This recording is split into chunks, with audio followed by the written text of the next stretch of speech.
Yes, ladies and gentlemen. Yes, yes, yes, yes, yes. Let's talk about it.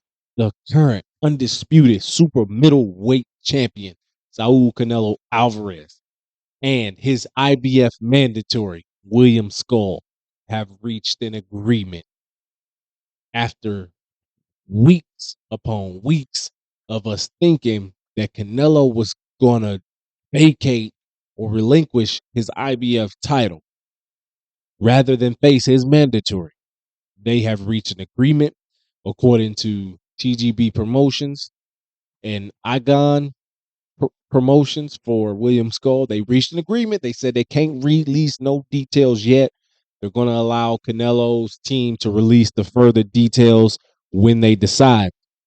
But as of now, they've reached an agreement to fight in the next Canelo fight. So a purse bid that was scheduled for today has been canceled. Don't need to happen. We in the money.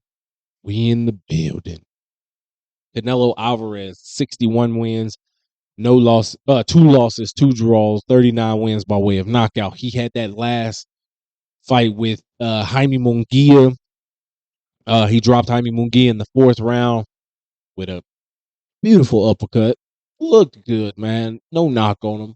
But in my opinion, I thought after that, maybe 5th, 6th round, maybe late 6th round, he decided to carry Munguia the rest of the fight. I didn't think Munguia was going to win the fight. And if you go back and look at a few of my videos and live streams talking about the fight, I didn't think Munguia was going to win. He's a smaller guy, although he is a super middleweight now.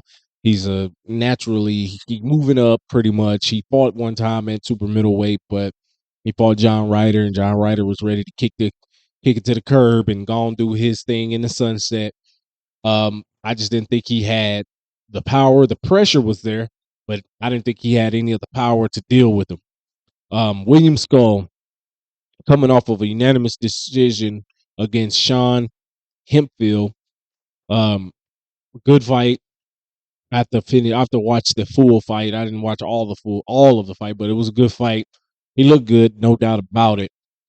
He's 22 wins, no losses, no draws, 9 wins by way of knockout. So he's in no way, shape, form, or fashion the bigger puncher of his Canelo's last few opponents. Although Canelo's last couple opponents were supposed to be big punchers, but maybe big punchers for their weight class. Coming up from junior middleweight, a former junior middleweight champion.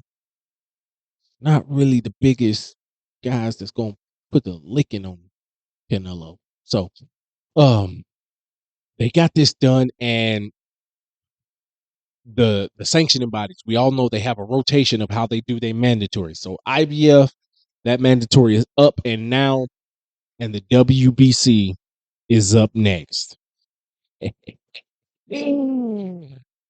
And David Benavidez made it very clear recently that he will still invoke his mandatory position against Canelo Alvarez. And I think we might just get that. And the reason why, because he's now the mandatory WBC challenger at light heavyweight. But that fight that was supposed to take place between Dmitry Bivol and Artur Beterbiev has been postponed till October. So that's a long time between now and then. David Benavidez had his fight last weekend against Alexander Gvozdyk, got a unanimous decision. It was a good fight. He didn't get the knockout, but bigger guys carry bigger weight. Now, Canelo usually historically fights Cinco de Mayo weekend and Mexican Independence Day weekend in September.